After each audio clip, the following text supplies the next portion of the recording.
Since the dawn of time, many cultures have told stories of mythical beings that they believe were their creators. From the Nordics to the Egyptians, they all differentiated from each other. One of these cultures was the Greeks, as they would tell tales of gods atop Mount Olympus. These stories will continue to be told in modern times through modern media, from books to movies and video games. Then some douchebag from Santa Monica created a pale, angry Spartan guy to fuck everything up.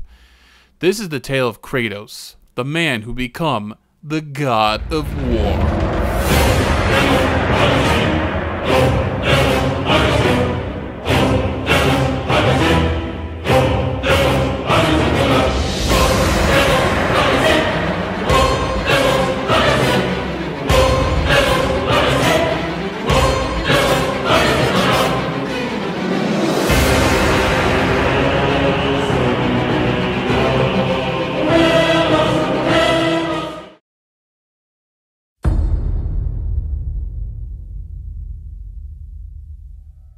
Before Kratos expatriated to the cold mountains of Scandinavia, he had humble origins as a Spartan in ancient Greece.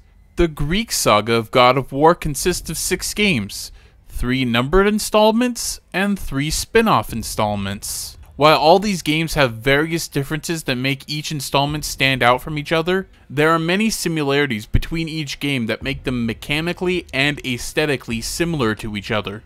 Some of these similarities include: all of the games are in the hack and slash genre, similar to Devil May Cry.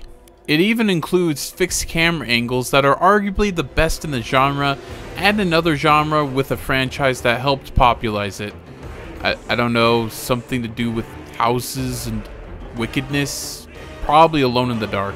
Kratos uses 2 swords connected to chains, and every game has this combo. There are also at least 1 or more additional weapons that could be obtained, several magic items and abilities that could be acquired, and lots of things to kill them with. Nearly all of the games have a rage mode with a meter that builds up through combat, and unleashing the rage gives you a power boost to kill enemies faster. There are also several collectibles scattered throughout the games. Items like Phoenix Feathers and Gorgon Eyes increase your health and magic respectively. Minotaur Horns in number 3 and Ghost of Sparta can increase your yellow bar in those games. Every method of slaughter is upgraded through the same pause screen with the red orbs that enemies shed that's somehow different from the gallons of blood on the floor. I don't know, maybe because it glows? Yeah, that's probably it. There are also several items that can be collected and can unlock costumes and other such bonuses in the post-game. Just as a side note, I did not complete any bonus content such as arenas or harder difficulties. I only completed the base game. Sorry if you're disappointed that I'm a basic ass bitch. There are many quick time events throughout the game that I personally did not enjoy, because I hate the concept of quick time events in general. These QTEs are tied to the many visceral executions that Kratos can perform on various enemies, and they do not skimp out on the gore. The QTEs are also used to perform the aggressive sex that Kratos can commit with various busty bimbos throughout his journeys. The only exception is Ascension, because the boobs were a lie. Also, the female humanoid enemies such as the Gorgons and the Harpies all have exposed breasts with detailed nipples, as well as various NPC women that like to have their chesticles hang out. Exposed breasts aren't the only thing that can potentially offend the average zoomer in this video, as our protagonist Kratos does many terrible things to achieve his selfish goals and only feels slight remorse for them. But most of the time, he's generally just a stone cold motherfucker. With that out of the way, let's dig into what makes each game unique as we will review and rank every game presented in this video. I was going to cover the games in timeline chronology, but I put Ascension before 3 for the game mechanics, as I will explain when I get to Ascension in the reviews. With that out of the way, let the carnage commence.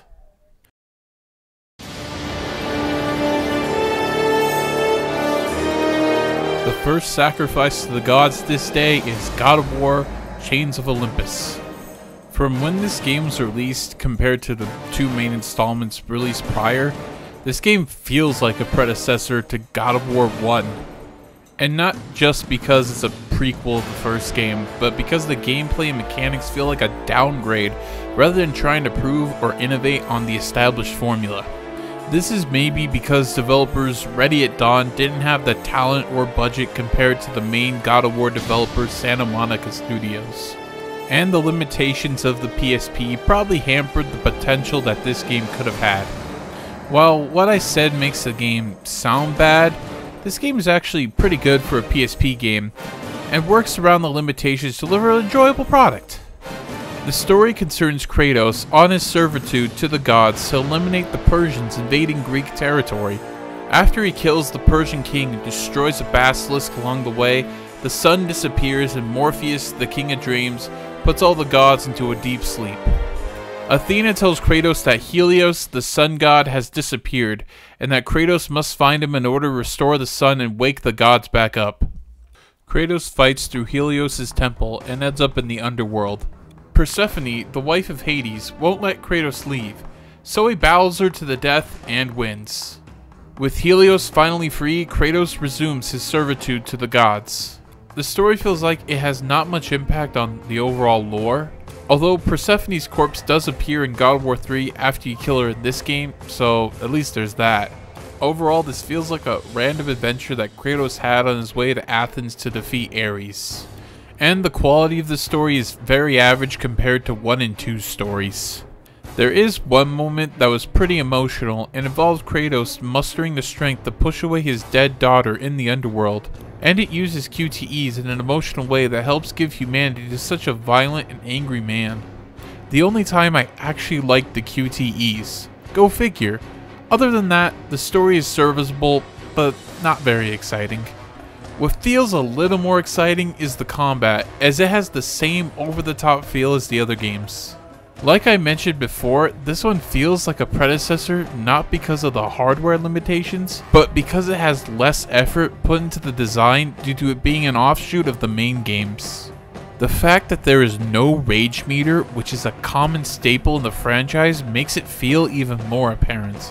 Why they decided not to include a rage meter is beyond me, but level design and enemy variety is also less engaging in this game. There are 2 bosses at the opening of this game that are nothing more than oversized tutorial enemies to make you feel like a murder machine early in the game.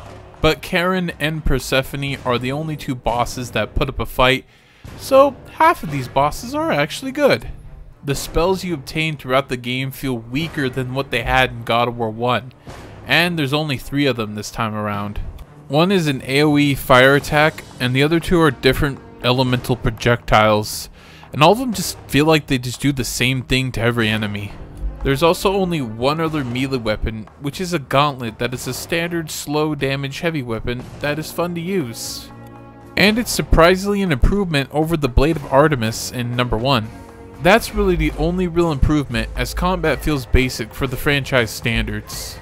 At least they have a reflective artifact called the Sun Shield that is similar to the Golden Fleece in God of War 2, and that's a pretty cool addition that God of War 1 lacked. Another franchise standard that falls short is the puzzles, and they feel very simplistic in design, as most of them resort to pushing an item in the right place to progress forward. Another simplicity in design is the environments, and several of the areas look like stereotypical Greek mythology set pieces, and bland rock walls that took almost no effort to design. The standout location is the Temple of Helios, but it pales in comparison to something like the Temple of the Oracle number 1. At least the design for the character Eos is on point. Yep, she's not wearing a top. Also, Persephone and Charon have unique designs, so that's a plus. The graphics overall are pretty good, especially for a PSP game. I just wish the visuals were a bit more pleasing. This is a shorter, easier package, so it pleases the average PSP and God of War fan, but it doesn't perform as well as some of the girthier games in the franchise.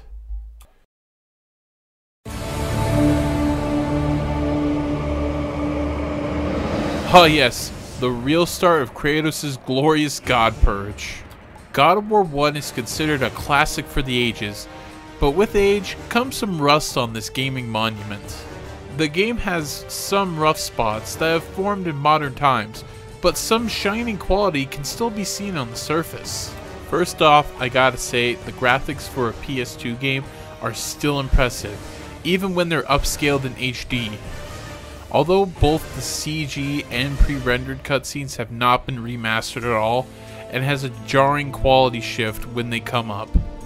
The beautiful environment design is the most underrated part of these games, and this game makes Greek mythology look good. The monsters look terrifying, the gods give off an omnipresent aura, and every area Kratos travels to is just a wonder to behold. It's just as wonderful as the combat, which is violent, fast, and at times demanding.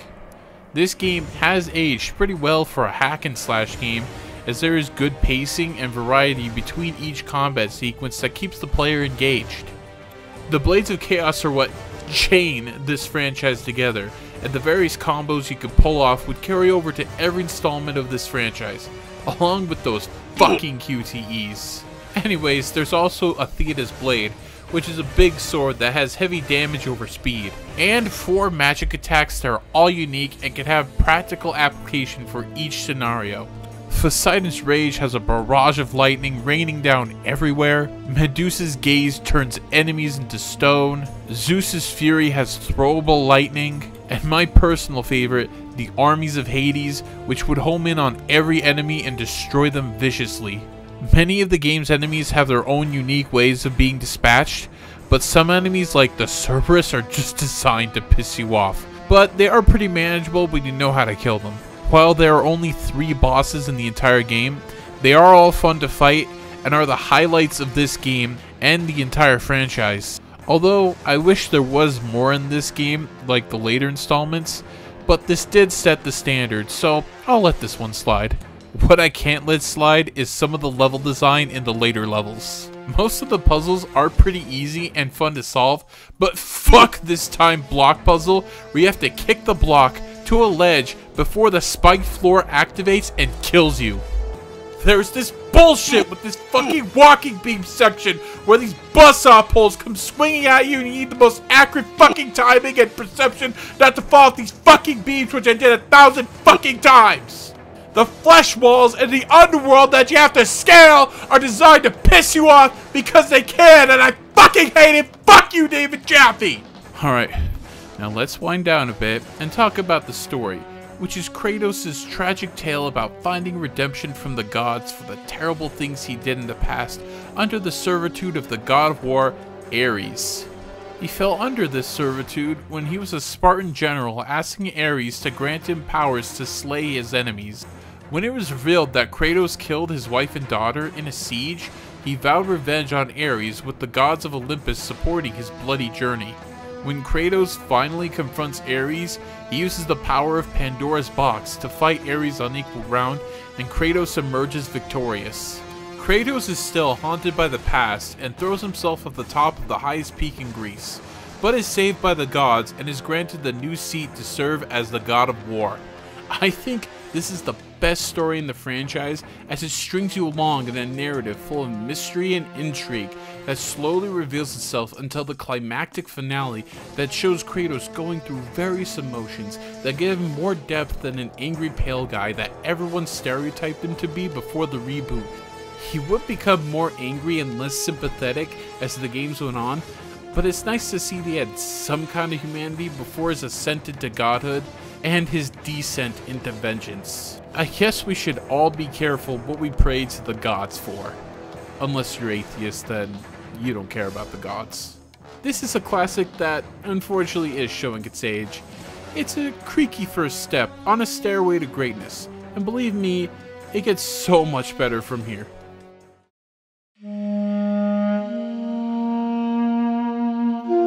Now let's take one last detour back to the portable of PlayStation with God of War Ghost of Sparta, developed once again by Ready at Dawn Studios. Oh man, let me tell you, this is a major improvement over Chains of Olympus in every aspect.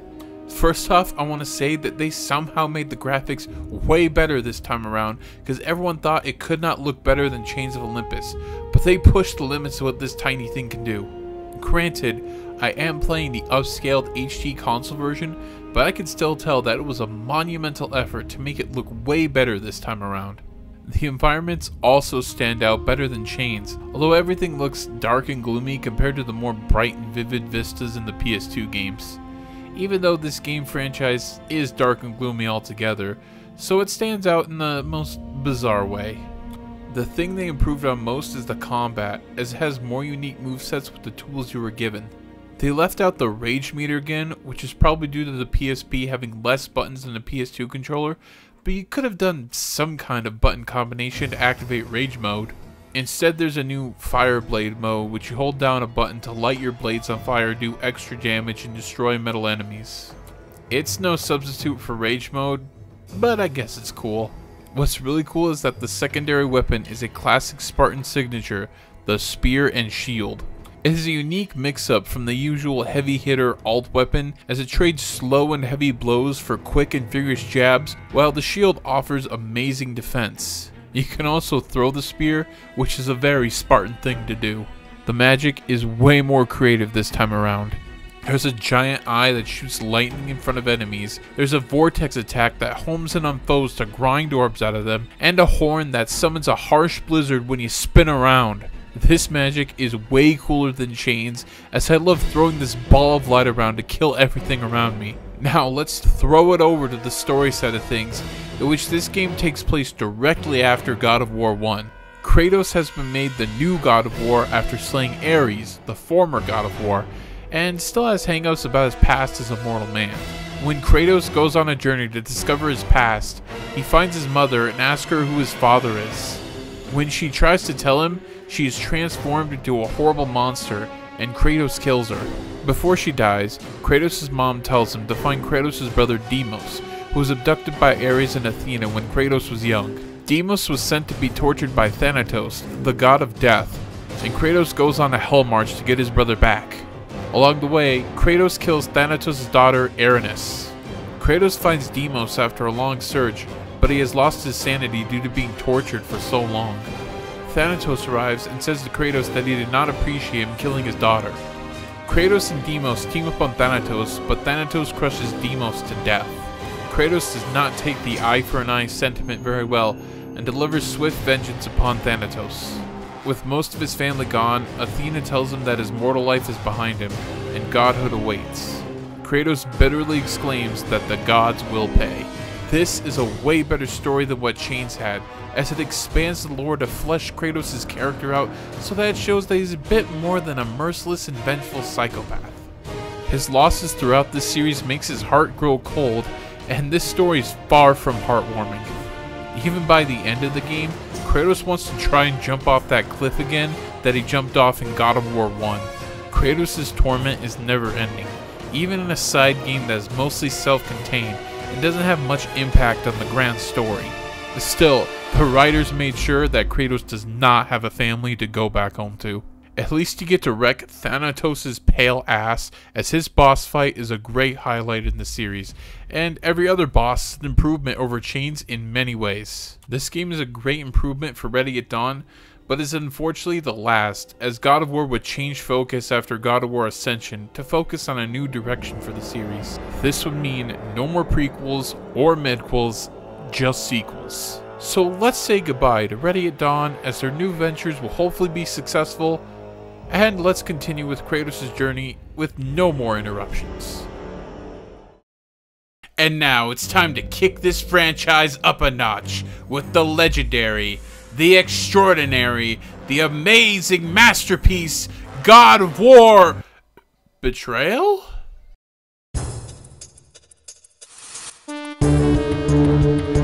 Yeah, when I said 6 games at the beginning, there was actually one more, and this one sucks hard. Mostly because it's a flash-based mobile game, and after playing this game and seeing the critical reception at the time, most of these glorified fan games made from bigger franchises aged like milk in the hot sun. Kratos feels so stiff to control with the same repetitive Chaos Blades combo, the same Medusa and Armies of Hades magic attacks that he could spam, the same Blade of Artemis that takes magic now for some reason, and the same enemies that mindlessly line up to be mowed down. The combat is so repetitive that you can just use the Chaos Blades to kill everything and only use the magic and Big Blade on occasion to try and make the game feel like it has some kind of variety, only to feel the numb sensation of boredom throughout this 2-hour game. There are also QTE executions to make me suffer even more than just playing this turd, and the enemies don't have any more depth other than some hit you harder than others.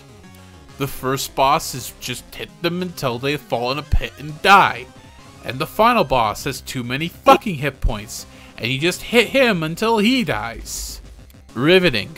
There are also collectibles like Gorgon Eyes and Phoenix Feathers, but who the fuck cares when this game doesn't make me feel any more powerful when I put all these dumb red orbs into these goddamn level up bars. This game has as much depth as a $5 kiddie pool. Speaking of depth, the jumping in this game is a special kind of awful. Since the layout on cell phones is so cramped, they made the jump always have an arc. While that sounds convenient, you can't control where Kratos will land, so you always have to awkwardly line yourself up to the jump point and pray to Zeus that Kratos can land on the platform and not fall into the spike pit below. And when you don't, you proceed to break your Motorola Razr in half. Jumping wouldn't be as painful if the environment and level design wasn't so painfully average. Columns, columns, and more columns. The Greeks really loved their columns, but I don't love this level design.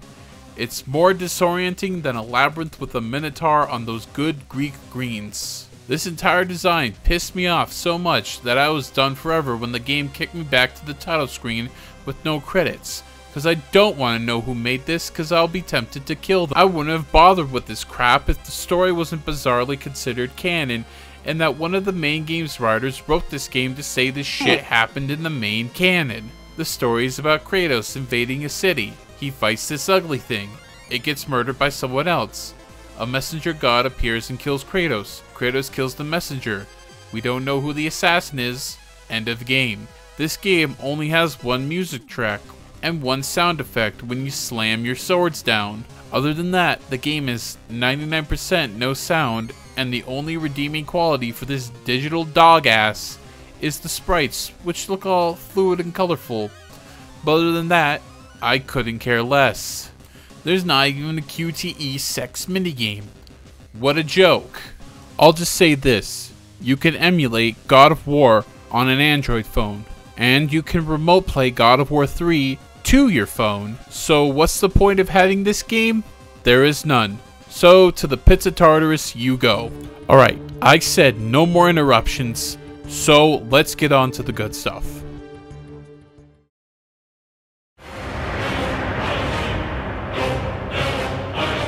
The most anticipated video game sequel for the PS2. God of War 2 strived to be bigger and better than its prequel, and it succeeded in almost every way imaginable. God of War 2 is not only one of the most amazing PS2 games, but an amazing game in general. Let's first get into the one thing that, in my opinion, falls short of the first game, and that is the story. Now, don't get me wrong, the story here is really good, but I think it's lacking the special charm that the original had, which was that anachronistic style that slowly unfolded into a mystery of betrayal, heartbreak, and revenge that made it so interesting and engaging. The story here is presented as a more straightforward tale of betrayal, heartbreak, and revenge that ends at a cliffhanger that you'll have to wait for the sequel to see concluded. The story begins with Kratos leading the Spartan armies to conquer all of Greece, which angers Olympus, so Zeus kills Kratos, sending his soul to the underworld. This is when Gaia saves his soul and forms an alliance with her. Gaia tells Kratos to find the Sisters of Fate to change his fate and kill Zeus. After literally swinging his way out of hell for the second time, Kratos revives in his now immortal body and heads to the island of creation to find the sisters. Kratos fights his way through the island to get to the sisters, dispatches all three of them, and heads back in time to confront Zeus before his death. After a life-size battle, Athena tries to stop Kratos from killing Zeus, but is stabbed by Kratos in the process. Athena then reveals the shocking truth that Zeus is Kratos' father, which, if you know Greek mythology, isn't all that shocking, and Athena fades away. Kratos goes back in time to where Zeus defeated the Titans, and brings the Titans to the present day to help fulfill Kratos' revenge against Zeus. This sequel expands the world building to give a grander scope on this twisted take on Greek mythology. I mean, if it wasn't already twisted enough. While it's lacking in the more subtlety and mystery compared to the first game, it fleshes out the world that helped build these games to a flagship PlayStation franchise, and it compels the player to want to see how the story will play out in the next game. This world is brought to life by the amazing design and graphics that I didn't even know the PS2 was capable of. This was one of the last major PS2 games to come out, as the PS3 was already on store shelves by the time of God of War 2's release, so it might as well push the console to its absolute limit.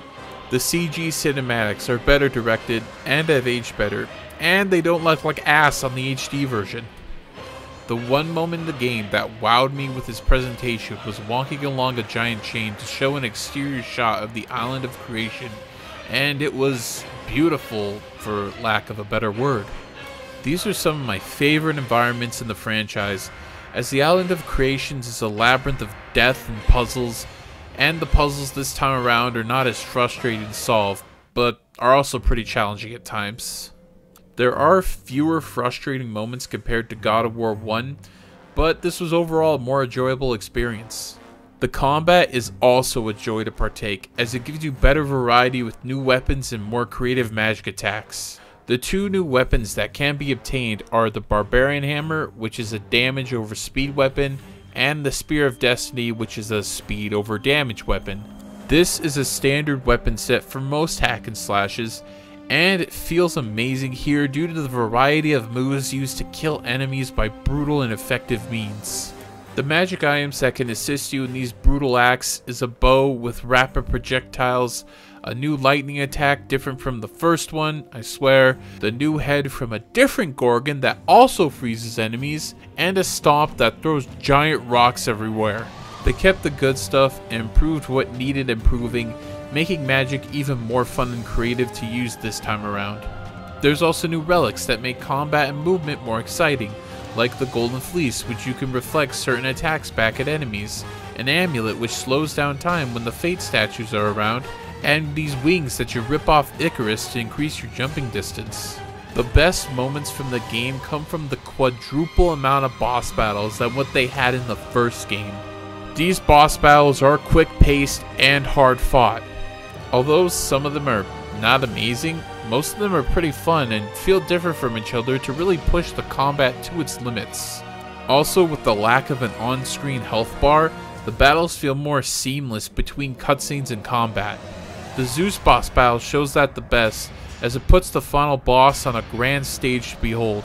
This game solidified God of War as a franchise that would make typhoons in the industry, and would have another flagship title on Sony's repertoire. How will this saga end?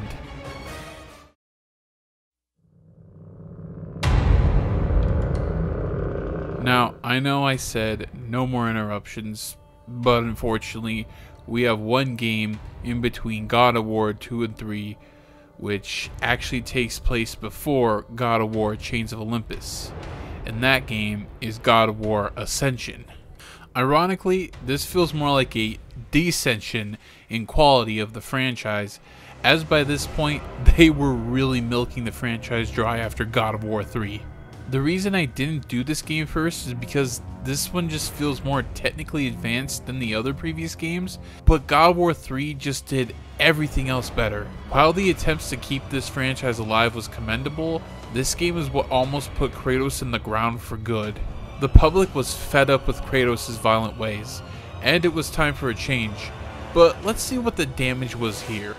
I'm gonna tell you straight up, I don't remember much from this story, And what I remember is that it was structured in an anachronistic style that was so confusing that I had forgotten one of the characters had died when I got to the final boss. How I could summarize the story is that Ares is mad that Kratos broke the pact that he formed, so he sends the Furies after him, and gets help from one dude named Orcos who was with the Furies but betrayed them, and in a confusing order of events, Kratos kills the Furies. In order to be truly free from Ares' grasp, Kratos reluctantly kills Orcos, and Kratos can begin his servitude to Olympus.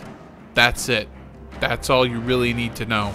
This story is so forgettable that I had to look up what happened to give this short summary. It's about as forgettable as the combat that replaces the cool, various weapons from the previous games, and instead gives you these shitty weapons you find on the floor that feel extremely underpowered compared to the Chaos Blades.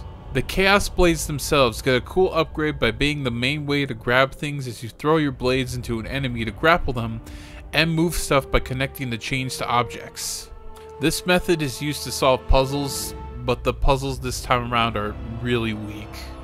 There are 4 elements that can be switched between the Blades of Chaos, each with a magic attack of their own. These magic attacks are probably the most similar attacks in the series. The only difference is that elements are effective against enemies weak to the element opposite of them.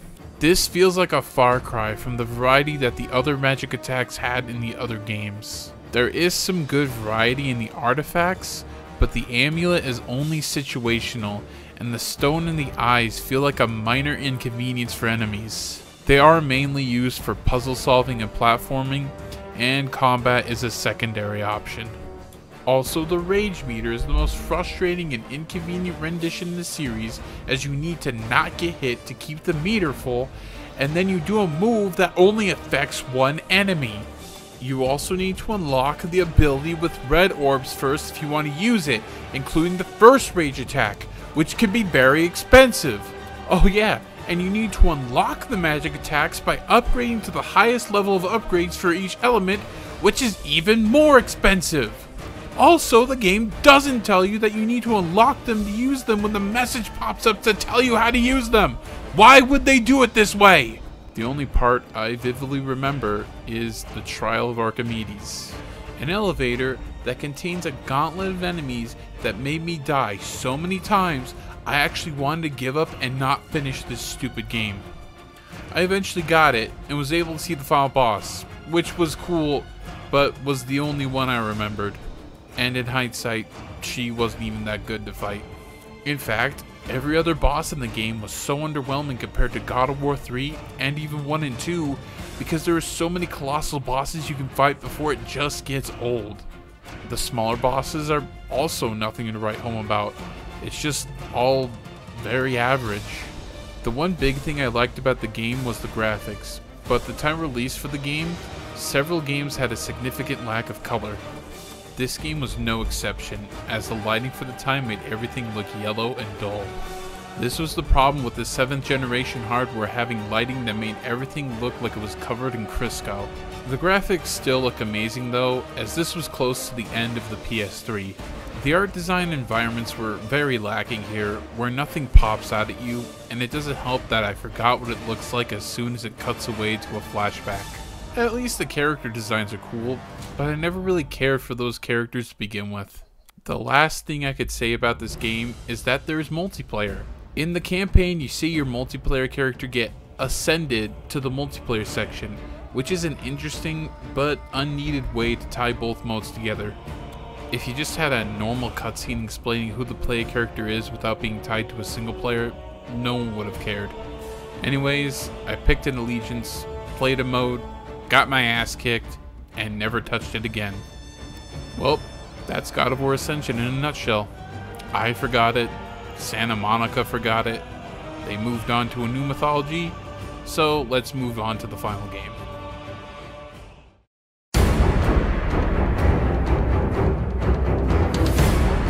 Well, here we finally are, God of War 3. It's time to have our revenge with a heavy helping of deicide. This was the most anticipated game for the PS3, as it moved systems so people could experience how this was going to go down. Let me tell you, this game is one of the most blockbuster feeling games as the budget is pouring out of the screen from the moment you start the game. Let's start with what makes that possible, the graphics. This game is beautiful, even remastered on the PS4. This game is what made the PS3 a powerhouse of performance. The environments make Mount Olympus feel like it was a real place, with the peak Greek architecture on display. This place would be where the gods would have their stronghold to defend against a crazy Spartan on his way to erase the entire pantheon from existence. While I wasn't as impressed by the view as like when I saw the Island of Creation, there is a lot of great detail put into this place to make it look amazing. The designs of the characters and the enemies look the part, as I slaughter most of them brutally by the end of this game. What else can I say? The game just looks amazing. It's as amazing as the combat featured in the game, which has some of the most epic boss fights in any game I've ever played. There's definitely something so satisfying about destroying a monster when you are a quarter of their size, and sometimes even less. The game opens on a giant boss fight with Poseidon summoning some kind of horse crab-like monster. Kronos is definitely the biggest boss in the entire franchise, and he's a whole level unto himself. This wouldn't be as good if not for the variety of weapons, spells, and artifacts at your disposal. There are 4 weapons this time around, and they all have chains with magic abilities attached. The Blades of Exile summon this Spartan phalanx that damages nearby enemies. The claws are big, sweeping weapons that can summon dead enemies to attack living enemies. The gauntlets, which are bruiser weapons, has the spell to cause a shockwave to blast anyone around it. And the claw whip is a light, multi-attack weapon that shoots lightning out of it. It's really cool that each weapon has their own spell, as you can pull off insane combos with the attack switch ability. The Rage Meter also now has a weapon attached to it, which is the Blade of Olympus, making this Rage mode feel like the most aggressive one yet. There is also now a third meter below Kratos' magic meter, which is tied to artifacts. This meter charges on its own, as the items are used more practically and frequently in both combat and puzzle solving. The bow returns as a rapid fire projectile. Ripping off Helios' head gives you a gnarly looking lantern, and these boots you got by chopping off Hermes' legs can have you run fast in short bursts to help you maneuver better. These are fun to play around with and aren't weighed down by any environment limitations like the time amulet from God of War 2. The puzzles are easier to solve this time around as combat takes a more center stage, but I don't mind because combat is what I came for anyways. Apparently that's what the writers thought too, because the story is pretty lackluster this time around. The game starts where the last one left off, with Kratos and the Titans invading Mount Olympus. Poseidon attempts to take out Kratos and Gaia, but Kratos dumps him in the ocean. Kratos tries to fight Zeus, but Kratos is knocked off the mountain. As he tries to get back up by holding on to Gaia, she says she has no use for him, and Kratos slips off and falls into the river Styx. Kratos swims out and meets the ascended Athena, where she will help him get revenge. Kratos kills many gods along the way and meets a girl named Pandora, which she needs to open her box so that Kratos can get the power inside to kill Zeus. Pandora sacrifices herself only to find that the box is empty, and Kratos decides enough is enough and fights Zeus inside Gaia, who came back for revenge after Kratos cut her arm off earlier. Gaia is killed by Kratos, and Kratos is about to kill Zeus. He pulls a quick one on Kratos, but Kratos overcomes his spell and proceeds to beat Zeus to death. Athena congratulates Kratos on his success, but she realizes that when Kratos opened the box back in the first game, the contents in the box made most of the gods evil, so this was all Kratos' fault from the very beginning. Let me just interject here and say that this twist in the entire narrative of the trilogy is bullshit. Why do you need this dumb explanation for why the gods betrayed Kratos? I thought God of War 2 gave a good enough reason, but I guess the gods can't be selfish pricks without some magical force manipulating them. Well, the only way to atone for this terrible twist is if Kratos stabs himself and releases the hope buried inside him. Athena is mad because humans won't know what to do with hope, but Kratos doesn't care. He's on to another bigger adventure, even though we don't know how he survived ramming a sword through his stomach. Again. The last thing I gotta say about this story is that David Jaffe's original pitch had a crazier but more fulfilling ending. Look it up if you have time, it's a very interesting read. And that is God of War 3, an amazing game that I wish ended better, but I still had a lot of fun. Now, here's the last part of the video.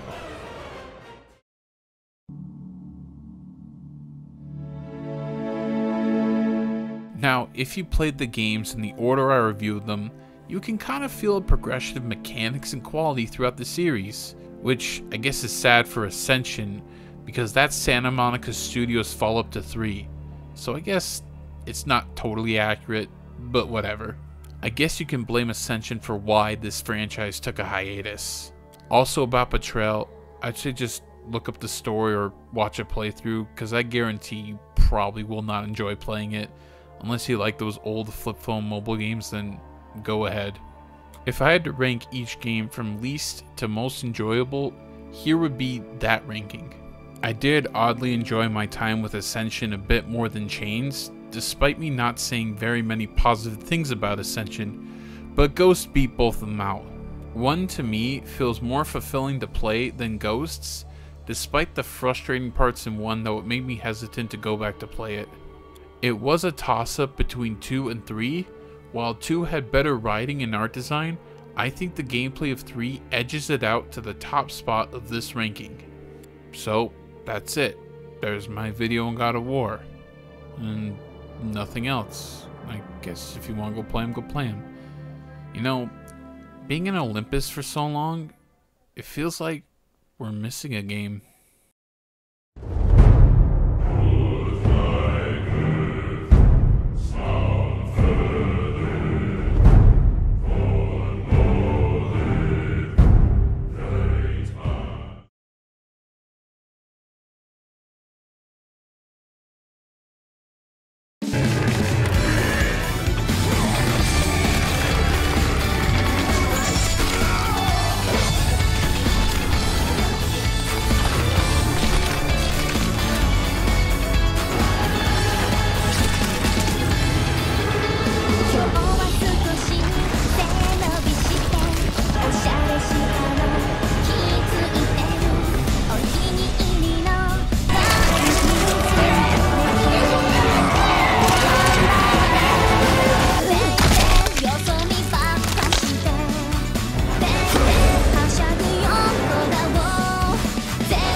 Thank the gods you came back for me!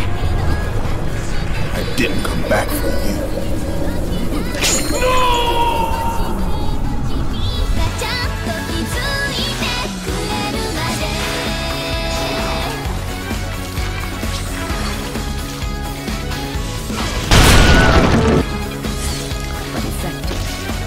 Drunk with power. Oh, thank the gods you've come. Break these bones. Get me out of here. The gods demand sacrifice. From all of us.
You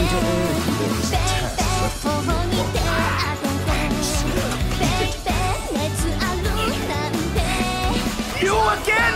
Go!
して